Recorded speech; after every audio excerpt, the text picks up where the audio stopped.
Myriam, t'as des enfants. J'ai chaud. Oui, T'es maman. oui. T'es maman. Oui, Et 2 fois. j'aimerais te poser la question. Je sais que c'est une question qui est souvent posée, mais elle est intéressante, surtout pour les mamans. Comment tu fais pour concilier travail-famille? Oui, c'est ça. J'ai un mari qui est fabuleux. Ça aide beaucoup. Conjoint en or, c'est fait? Oui. Mais c'est parce que, tu sais, on va le dire, là, un enfant, ça s'élève pas tout seul. Tu sais, il y a la fameuse phrase, le fameux stéréotype, là, ça prend un village. Ben c'est vrai, parce que tu vires fou. Ça prend un village pour élever un enfant? Oui, parce que tu vires fou. Il y a trop à faire, puis on est tous très occupés dans nos vies, enfants, pas enfants. Puis là, tu rajoutes un petit être par-dessus ça qui a besoin de toute ton attention, toute ton énergie, tout ton temps, tout ton argent. Tu sais, comme tout passe là-dedans. Alors, donc, faut qu'on la façon dont tu l'as dit, assez convaincu, on dirait que tout ton argent y a passé. Oui.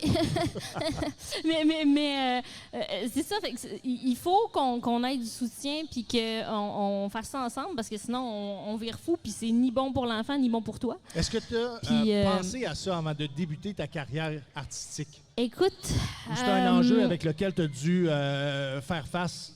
C'est très drôle, hein, parce que moi, mon chum, ça faisait des années qu'il me disait hey, faut que tu fasses de l'humour, madame, faut que tu fasses de l'humour. Puis j'étais comme, ah ouais, je sais pas, tu sais, il me semble que, tu sais, ça me semblait inatteignable, ça semblait trop difficile. Tu sais, j'ai beaucoup de respect pour les humoristes. Je me disais, je serais pas capable de faire ça. Mais je veux juste te dire, tu es une humoriste.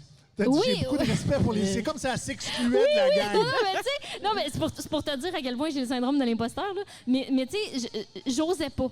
OK? Puis là, à un moment donné, mon chum, il a commencé à dire « Ouais, mais ce serait le fun qu'on aille des enfants. » Puis moi, je disais « Ah, dans 10 ans. » Puis là, on me dit « Oh, à un moment donné, ton corps, il le fera plus. » là. Fait que là, naïvement, j'ai comme dit « Bon, regarde, c'est vrai, on sait pas si ça va marcher ou si ça marchera pas.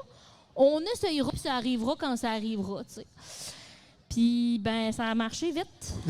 Il est bon! Puis là, il est bon! Ouais, là, il a fait comme... C'est pas Eric Preach, mais il est bon quand même. C'est ça, il a visé dans le mille d'une shot, là. Fait que là, ça a fait comme, oh, là, j'ai eu peur. Là, j'ai fait...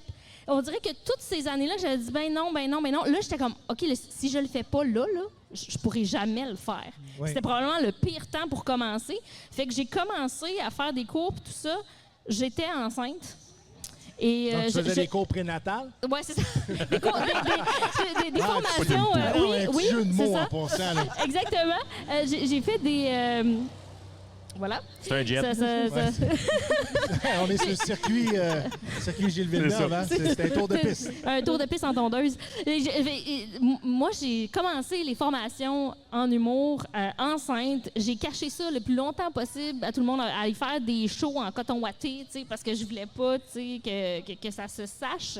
Puis qu'on se dise « Ah ouais, mais là, tu vas arrêter. » Puis fait que bref... J'ai commencé à faire de l'humour, puis c'est d'ailleurs quelque chose que je dis dans mon numéro de ce soir. J'ai commencé à faire de l'humour en 2018, puis j'étais enceinte, j'ai eu la pandémie, puis après ça, j'ai eu un deuxième bébé. Fait que ça fait 5 ans que j'en fais, là, mais ça fait pas beaucoup de temps que je fais des shows parce que je peux, avec un bébé, puis la pandémie, puis un autre bébé, j'ai pas pu beaucoup, mais je n'aurais juste pas pu du tout si mon chum avait pas été là pour dire « Garde, je t'ai encouragé à faire de l'humour. Maintenant que tu le fais, je vais être là. Puis, regarde, ils sont pas perdus nulle part. Là, je suis leur père. Là. Je peux m'en occuper. Là. Je te laisse pas un étranger. Là.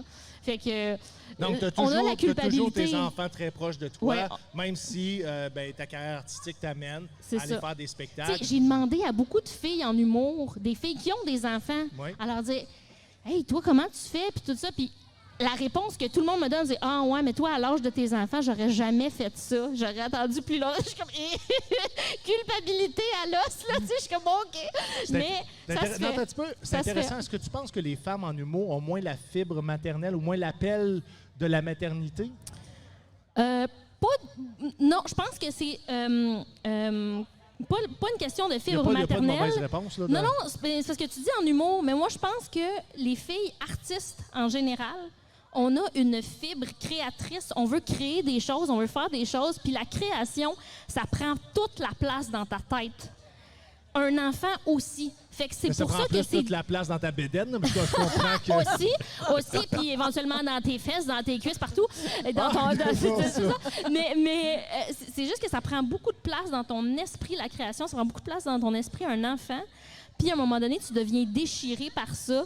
Tu as l'impression d'être toujours à la mauvaise place, tu sais, te dire « Ah, là, je devrais être avec mes enfants. Ah non, là, je devrais être en train de travailler sur mon show. » Fait que c'est pas juste, je pense, les humoristes, je pense que c'est beaucoup d'artistes, puis beaucoup de femmes, tu sais, qui ont des ambitions professionnelles, tout ça.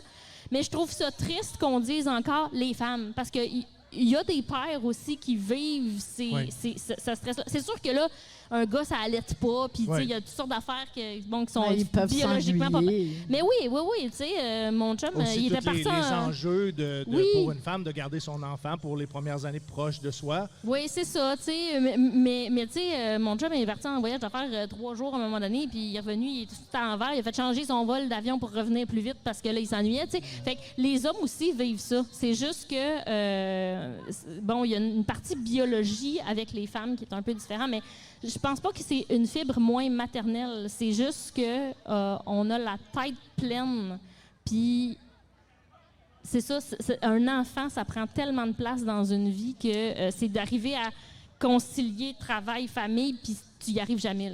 Tu as 2 enfants, lequel est ton préféré? Mon chum! C'est très, très drôle.